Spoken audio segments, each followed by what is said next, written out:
दोस्तों, मैं अरुण रंजन और मैं इस समय हूँ छत्तीसगढ़ में विधानसभा चुनाव अब नज़दीक है और ऐसे में यहाँ पे जो सियासी कुंभ लगा हुआ है, लगातार जो है प्रधानमंत्री नरेंद्र मोदी, राहुल गांधी के अलावा अब जो है प्रियंका गांधी भी सियासी मैदान में कूद चुकी हैं और यहाँ का जो सियासी पारा है बहुत हाई है।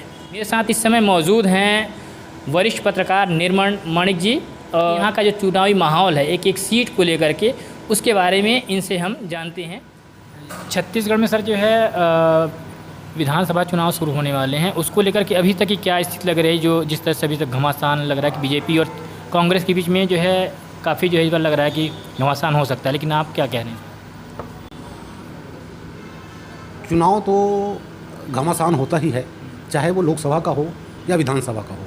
लेकिन महत्वपूर्ण बात यह है कि छत्तीसगढ़ विधानसभा चुनाव, इसमें आप ये देखिए कि पिछले 15 साल तक भारतीय जनता पार्टी ने छत्तीसगढ़ में शासन किया। भूपेश बघेल की सरकार जो है 5 साल उसका कंप्लीट हुआ। यहाँ पे एक चीज़ ये बताना ज़रूरी है कि भारतीय जनता पार्टी ने पहला चुनाव जब लड़ा तो 52 सीट 90 में से 52 सीट उन्होंने प्राप्त किया। दूसरा चुनाव जब हुआ तो 48 सीट उन्होंने प्राप्त किया, 50 सीट प्राप्त किया। तीसरे चुनाव में 48 सीट हुआ। मतलब यह है कि 3 चुनाव में 2-2 सीट उनका कम होते गया, ठीक है ना। उसके बाद तीसरे चुनाव के अगर अपन बात करें तो एंटी इनकम्बेंसी बहुत ज़्यादा था, जिनको भारतीय जनता पार्टी के नेताओं को भी इसका अनुमान नहीं था। उसके सारे मंत्री से लेकर सब चुनाव हार गए, एक आध दो मंत्री छोड़ करके, है ना। तो 5 साल में भूपेश बघेल की सरकार ने ऐसा क्या कर दिया कि उसका सत्ता से बेदखल होगा, ऐसा भारतीय जनता पार्टी के नेताओं का कहना है।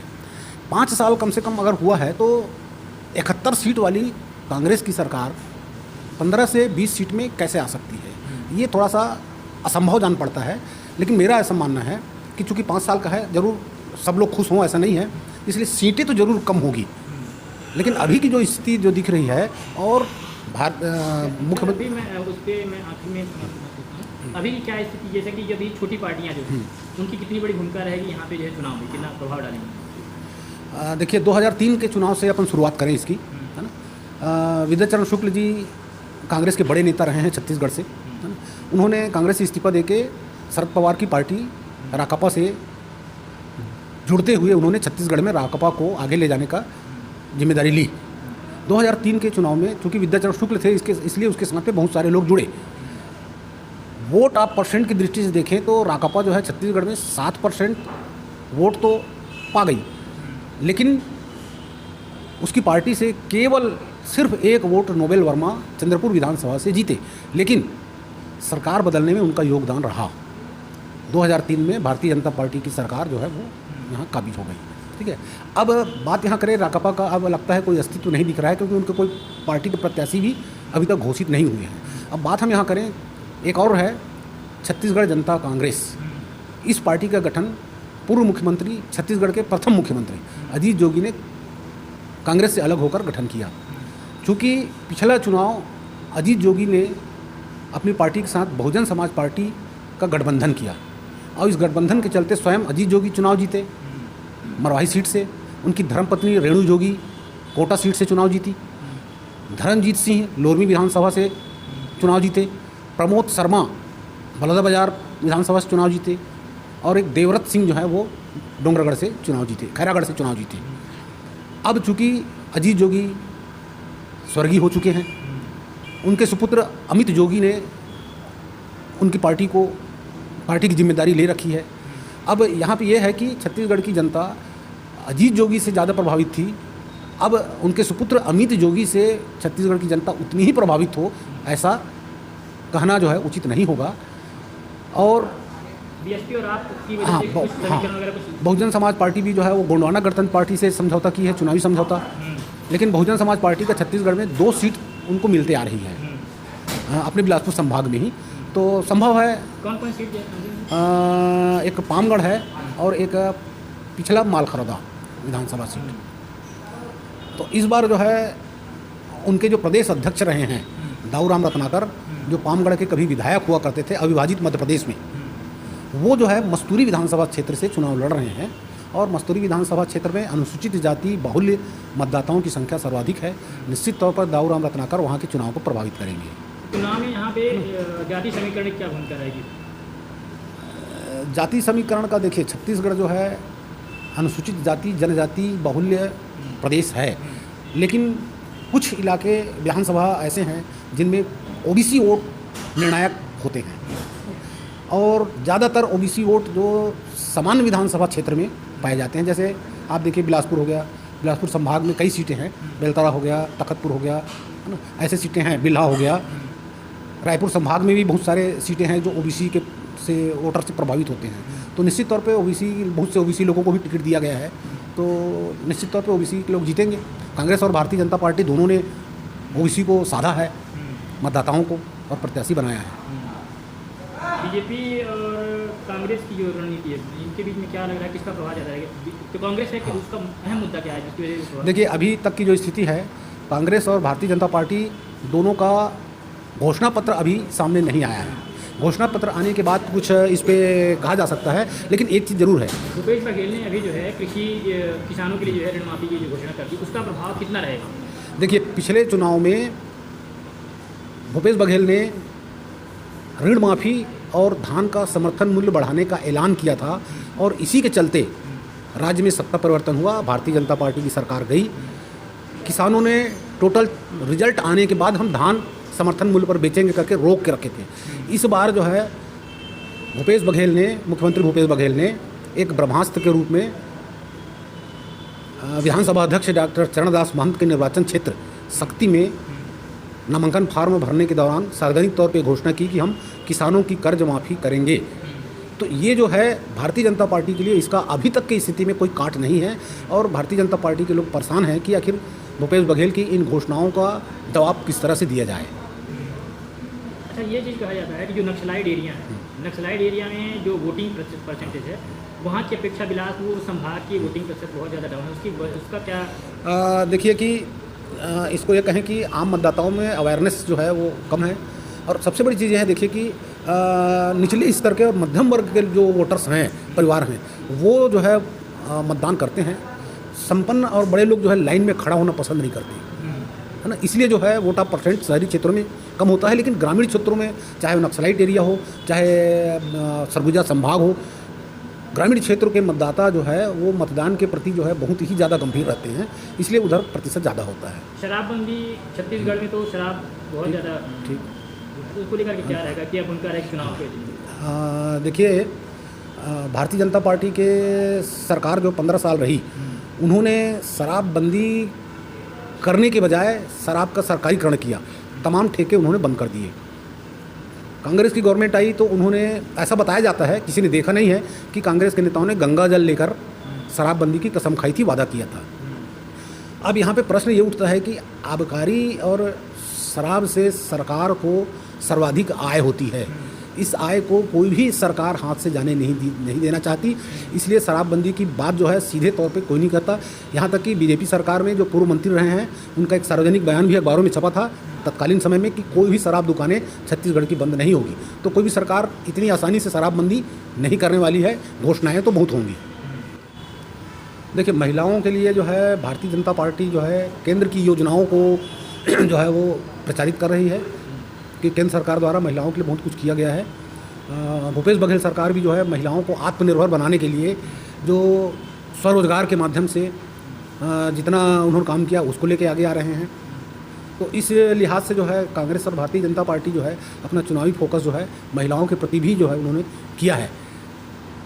मुख्यमंत्री का चेहरा बीजेपी में जो है रमन सिंह है, लेकिन ऐसा समझ में आ रहा है कि जो रमन सिंह को लेकर के थोड़ा सा पार्टी के अंदर ही जो है मतभेद है, उसको आप किस तरह कहते हैं? क्या देखिए, ऐसा है, भारतीय जनता पार्टी में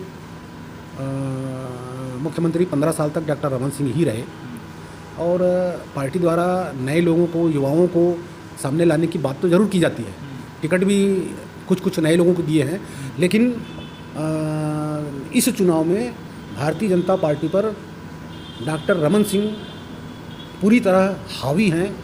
वो इससे बात से पता चलता है कि उन्होंने अपने सारे मंत्रिमंडल के सारे हारे हुए लोगों को पुनः टिकट दिलाने में वो सफल रहे हैं, यहाँ तक कि वो अपने रिश्तेदारों को भी इन्होंने टिकट दिलवाया है। तो ऐसी स्थिति में निश्चित तौर पे भारतीय जनता पार्टी के अंदर कुछ न कुछ सोच तो चल रही है। और ये भी कहा जा रहा है कि चूँकि कांग्रेस जो है ओबीसी मुख्यमंत्री दी है, तो भारतीय जनता पार्टी में भी ओबीसी मुख्यमंत्री होना चाहिए। लेकिन भारतीय जनता पार्टी के किसी नेताओं में कहने की हिम्मत नहीं है कि ओबीसी मुख्यमंत्री दिया जाए, क्योंकि उनकी पार्टी जो तय कर दी। तो डॉक्टर रमन सिंह जी चूँकि अपने मंत्रिमंडल के सारे सहयोगियों को टिकट दिलाया है, तो स्वाभाविक रूप से ये मान लिया जाए कि सरकार अगर बनती है तो उनकी भूमिका प्रमुख रहेगी। तो ये कह सकते हैं कि जो छत्तीसगढ़ में जो बीजेपी जो चुनाव लड़ रही है, उनका जो मेन चेहरा प्रधानमंत्री के चेहरे पे चुनाव लड़ेगी। हाँ, ये कह सकते हैं। हाँ। अच्छा, ये जो छत्तीसगढ़ में जो बड़े जो सीटें हैं, जो सबसे ज़्यादा लोग जिस पर निगाहें हैं, कौन कौन सीटें जैसे लग रही हैं, जैसे कहते हैं कि रमन सिंह हुए, ब्रजमोहन अग्रवाल हुए, पूर्व मंत्री थे बीजेपी के, वो हो गए, और अमर अग्रवाल जो कि बिलासपुर से नए स्वास्थ्य मंत्री रहे हैं, और धर्मलाल कौशिक पूर्व विधानसभा अध्यक्ष, और अरुण शाह ये बीजेपी सांसद, बीजेपी अध्यक्ष, और पुप्पी चौधरी रायगढ़ से जो कलेक्टर थे पहले, जो है वो रिजाइन करके। तो ये सब चेहरे कहते हैं कि इनके सबकी निगाहें टिकी हैं। तो क्या लग रहा है कि चूँकि देखिए ये सारी सीटें जो आप बता रहे हैं, है ना, वीआईपी सीटें हैं, और पूरे प्रदेश की नज़र इन पे रहेगी। इसलिए रहेगी कि पिछले चुनाव में ये सारे लोग जो थे रमन मंत्रिमंडल में रहे हैं, इस बार जनता इनके पक्ष में जनादेश देती है या नहीं, ये तो पूरे प्रदेश क्या पूरे दिल्ली तक इन सारे विधानसभा सीटों पर नज़र है। और सबसे बड़ी चीज़ है, आप ये देखिए कि डॉक्टर रमन सिंह जी राजनांदगांव से ही चुनाव लड़ रहे हैं। ब्रजमोहन अग्रवाल जी लगातार वो विधायक रायपुर से चुनते हुए आ रहे हैं। अभी उनका सामना जो है उसका ब्रजमोहन अग्रवाल का सामना रायपुर में जिस कांग्रेस उम्मीदवार के साथ हो रहा है, वो रायपुर के दूधाधारी मठ के महंत रहे हैं। तो निश्चित तौर पर उनका प्रभाव पड़ेगा ही, है ना। और भारतीय जनता पार्टी के प्रदेश अध्यक्ष अरुण साव, जो पिछले चुनाव में मोदी जी के लहर में बिलासपुर लोकसभा क्षेत्र से सांसद बन गए हैं, इस बार वो लोरमी विधानसभा क्षेत्र से चुनाव लड़ रहे हैं। लेकिन एक चीज़ ये है कि जैसे ओपी चौधरी जी जो है रायगढ़ से चुनाव लड़ रहे हैं, वो पिछले चुनाव में खरसिया से चुनाव हार चुके थे। ये जितनी बड़ी सीटें हैं, चाहे वो अमर अग्रवाल की सीटें हों जो 4 बार के मंत्री रहे हों, बीजेपी के कद्दावर नेता के रूप में जाने जाते हैं, है ना, और धर्मलाल कौशिक जी जो हैं वो पूर्व विधानसभा अध्यक्ष रहे हैं। लेकिन धर्मलाल कौशिक जी और कांग्रेस के जो उम्मीदवार हैं सियाराम कौशिक, इनके साथ में लगातार कई चुनाव में इनके बीच में मुकाबला हो चुका है, एक दूसरे को लोग हरा चुके हैं। तो इस दृष्टिकोण से ये देखा जाए तो ये सारी सीटें जो है किसी के लिए जीत आसान नहीं है, और सब में कड़ी टक्कर और संघर्ष की स्थिति है। नतीजे कुछ भी आ सकते हैं। बिलासपुर में जो अमर अग्रवाल पूर्व मंत्री जो है बीजेपी से, ये यहाँ पे क्या लग रहा है, जो शैलेश पांडे जो 4 साल से जो कि अमर अग्रवाल विधायक रहे हैं, और उसके बावजूद जो है 4 साल बाद शैलेश पांडे कांग्रेस नेता उन्होंने हराया। देखिए उसका क्या इस बार भी प्रभाव? देखिए बिलासपुर में मतदाताओं को नए चेहरे की ज़रूरत थी। लगातार 4 बार से अमर अग्रवाल जी चुनाव जीतते आ रहे थे, उन्होंने बदलाव का मन बना लिया था। इसलिए पिछले बार अमर अग्रवाल जी चुनाव 11,000 से भी अधिक वोटों से हार चुके हैं। अब दोनों प्रत्याशी पुनः आमने सामने हैं। अमर अग्रवाल जी का ये कहना है कि मैं बिलासपुर को अपराध मुक्त बनाऊंगा। तो ये सब देखा जाए तो क्या 15 साल के शासनकाल में बिलासपुर में कोई अपराध नहीं होते थे? ऐसा भी नहीं है। कांग्रेस प्रत्याशी शैलेश पांडे का ये कहना कि पहले आप 15 साल का हिसाब दीजिए, 5 साल का हिसाब पहले बाद में लीजिए। कोरोना काल के समय अमर अग्रवाल जी 2 साल कहाँ थे, इसका भी जवाब जनता को दे। तो ये दोनों के बीच में जो है टक्कर की स्थिति है, और कोई भी आसानी से नहीं कह सकता कि कोई भी प्रत्याशी चुनाव बहुत आसानी से निकाल रहा है। कांग्रेस की ऐसी जो सीटें हैं, जैसे कि भूपेश बघेल साहब की जो सीएम है उनका है, रविंद्र चौबे, चरणदास महंत हैं, टी.एस. सिंहदेव, तामध्र साहू और शैलेश पांडे। तो ये इन सब सीटों में क्या लग रहा है कि किसका? देखिए भारतीय जनता पार्टी और कांग्रेस में एक चीज़ का अंतर है। अंतर वो ये है कि धार्मिक भावनाएं अगर कहीं होती है, आहत होती है या कुछ घटनाएं होती हैं, तो भारतीय जनता पार्टी उसको लपकने के लिए, भुनाने के लिए बहुत कोशिश करती है। कवर्धा में 2 साल पहले कुछ इसी तरह की कुछ घटनाएं हुई थी। उस घटना में प्रमुख भूमिका निभाने वाले विजय शर्मा को भारतीय जनता पार्टी ने वहाँ से प्रत्याशी बना दिया है। इसी तरह साजा विधानसभा क्षेत्र के बीरनपुर गांव है, वहाँ पे जो है कुछ घटना हुई थी, उसको सांप्रदायिक रंग देने की कोशिश किया गया था, जिसमें एक लड़के की मौत हो गई थी। भारतीय जनता पार्टी ने उस लड़के के पिताजी को टिकट दे दिया है। तो भारतीय जनता पार्टी चाहती है कि ऐसे सीटों पे जो है हमारे प्रत्याशी हों, हाँ हमारी जीत तय हो। लेकिन कमरधा से जहाँ भारतीय जनता पार्टी ने विजय शर्मा को टिकट दी है, वहाँ मोहम्मद अकबर भूपेश मंत्रिमंडल के कैबिनेट मंत्री रहे हैं, वो चुनाव लड़ रहे हैं वहाँ पे। उनके बीच में ज़बरदस्त टक्कर है। और साजा विधानसभा जो है, वहाँ पूर्व के कैबिनेट मंत्री जो है कई बार के रविंद्र चौबे का अपना अलग वहाँ पहचान है, अलग प्रभाव है उनका। अब ये देखना है कि एक साधारण सा गरीब परिवार का जो प्रत्याशी है भारतीय जनता पार्टी ने जिसे किया है, खड़ा किया है और सहानुभूति वोट लेने के फिराक में है, वहाँ की जनता कितना उनको स्वीकार कर पाती है, ये चुनाव में देखना पड़ेगा। प्रदेश के विधानसभा अध्यक्ष डॉक्टर चरणदास महंत शक्ति विधानसभा क्षेत्र से चुनाव लड़ रहे हैं। वो भी राजनीति के चतुर खिलाड़ी हैं, लगातार वही चुनाव जीतते आ रहे हैं। ऐसे लोगों के लिए चुनाव परिणाम कोई एक तरफा हो जाए या उनके खिलाफ में भी मतदाता हो एकदम से, है ना, या उनके खिलाफ में कोई बहुत ज़्यादा एंटी इनकम्बेंसी हो, ऐसा इस चुनाव में मुझे नहीं दिख रहा है। नरेंद्र मोदी जी का और राहुल गांधी और प्रियंका गांधी का ये अपनी पार्टी के लिए कितना जो है सीटें बढ़ाने में?